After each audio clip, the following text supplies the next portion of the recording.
There are moments in life where everything feels like it's caving in. Not all at once, but slowly, quietly, painfully.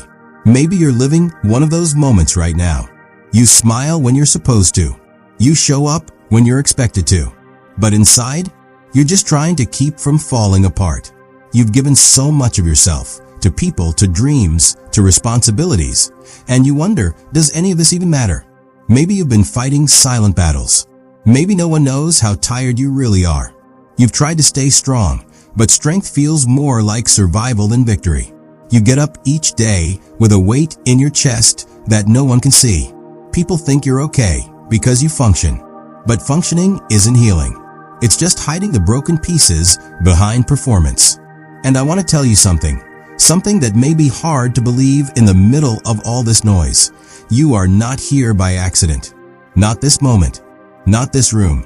Not this season. You didn't just stumble into this part of your life. You've been carried, even when you didn't feel it. You've been guided, even when you didn't recognize it. The pain didn't disqualify you. It prepared you. What you're facing is not punishment. It's positioning. You are not lost. You are being led. You've been drawn into this moment not just for relief, but for revelation. There is something sacred unfolding. And even though the world hasn't seen it yet, something powerful is being born inside you. You've walked through fire, but you didn't burn up. You've walked through storms, but you're still standing. You've survived what others would have crumbled under. And that's not weakness. That's calling. You are here because something is about to shift. Not around you, within you. This moment isn't random. It's intentional. Your struggles didn't just shape your scars. They shaped your soul. And now you are standing on holy ground.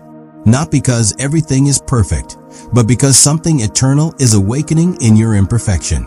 You are being readied, not for just a new chapter, but a whole new dimension of life. And I get it. You may not feel ready. You may not feel worthy. But worthiness isn't measured by how well you perform. It's found in how deeply you stay rooted when everything tries to rip you apart. You didn't get here because you knew what you were doing. You got here because you kept showing up when quitting would have made more sense. That's the strength Jesus talked about, not flashy faith, but quiet trust.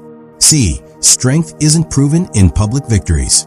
It's formed in private battles. And you've been fighting those battles.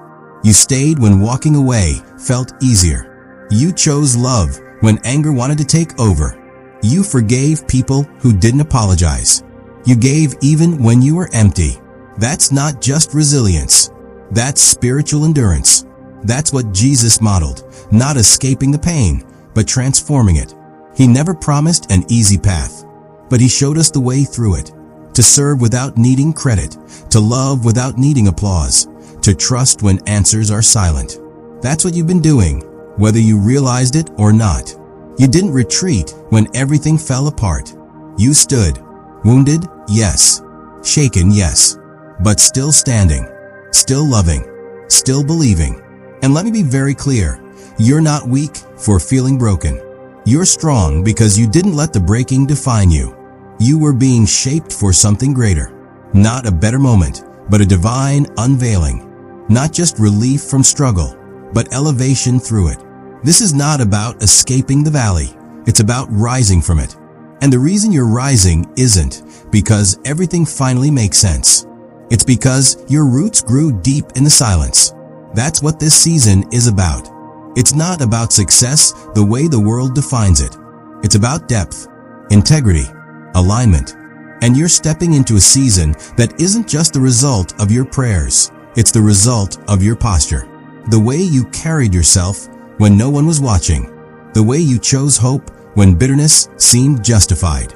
The way you kept trusting when everything inside you screamed to give up.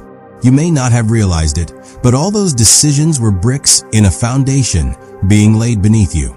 A foundation strong enough to carry what's coming. Because what's coming isn't just an answer to prayer. It's the reveal of who you've become. You didn't survive just to breathe easier. You endured so you could carry more purpose, more truth, more light. And let's make one thing clear. This isn't about being better than anyone else. It's about being faithful to the process. Because real power doesn't come from platforms.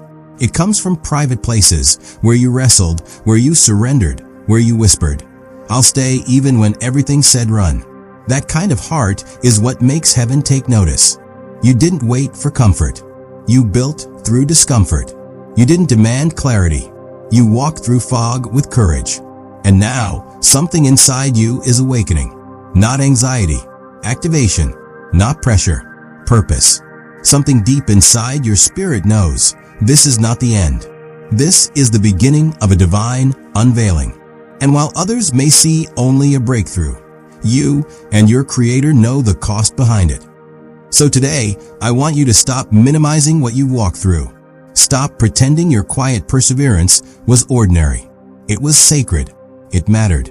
Every moment, every step, every tear mattered. You were not forgotten. You were being forged. You weren't just enduring. You were becoming. Becoming what you were always meant to be. A light that cannot be hidden. You are not here by chance.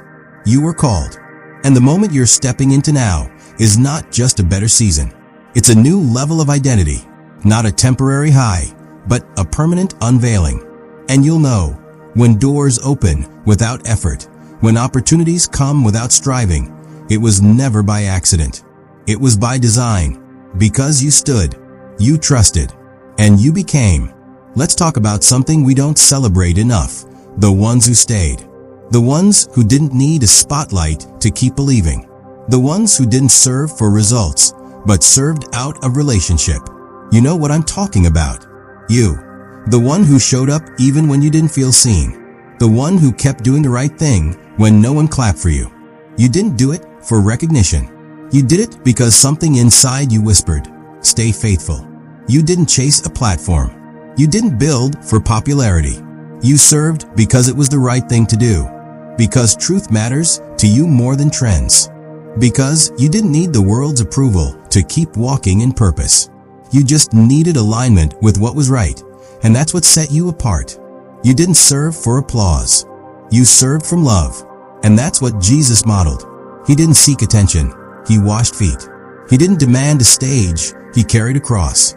And you've been doing the same in your own way, carrying burdens with quiet grace, loving people who were difficult, praying when your heart felt dry. You didn't need a crowd to prove your faith. You just needed God, and that was enough. And let me tell you, heaven takes notice of hearts like that. It's easy to be faithful when everything's going right, but you stayed faithful when nothing made sense, when the doors closed, when the answers were delayed, when silence echoed louder than your prayers. That's when your roots dug deep.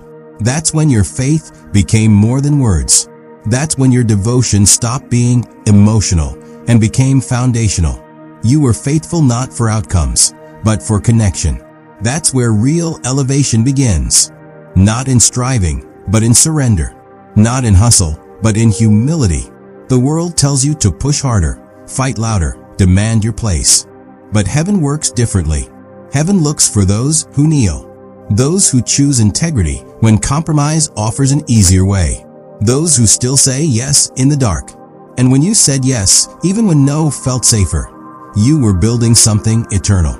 You weren't just getting through life. You were becoming a living answer. You were becoming someone who could carry impact, not just influence. The kind of person who doesn't just impress people, but changes lives. So now when things begin to shift, when the doors open and opportunities flow, don't be surprised. Because what you've built in the silence is now ready to be revealed in the light. This is your divine shift, and it won't follow logic. It won't follow formulas, because it's not based on performance, it's based on posture. When your knees buckled, you stayed. When people left, you stayed. When the prayers felt unanswered, you whispered anyway. You didn't cling to results. You clung to faithfulness. And now, that posture is about to bring you into places that performance never could. This isn't ordinary progress. This is supernatural transition. This is the beginning of a divine unveiling. And while others will marvel at your elevation, only you and God will know the cost behind it. And that's okay. You didn't do it to be seen. You did it to be true. So now, walk boldly into what's next. Not with arrogance, but with assurance. Not with pride, but with peace. Because you are not stepping into the unknown. You are stepping into what was always meant for you. And not because you pushed for it, but because you were prepared for it. Let me remind you, this isn't just your time. It's your turn. The tables are turning. The story is shifting. And your chapter is being read aloud, not for your glory, but to reveal the author who wrote it with grace, mercy, and fire. And as the world begins to witness what's unfolding through you, you'll smile, not because you finally arrived, but because you never let go. And that is the kind of faith that changes everything.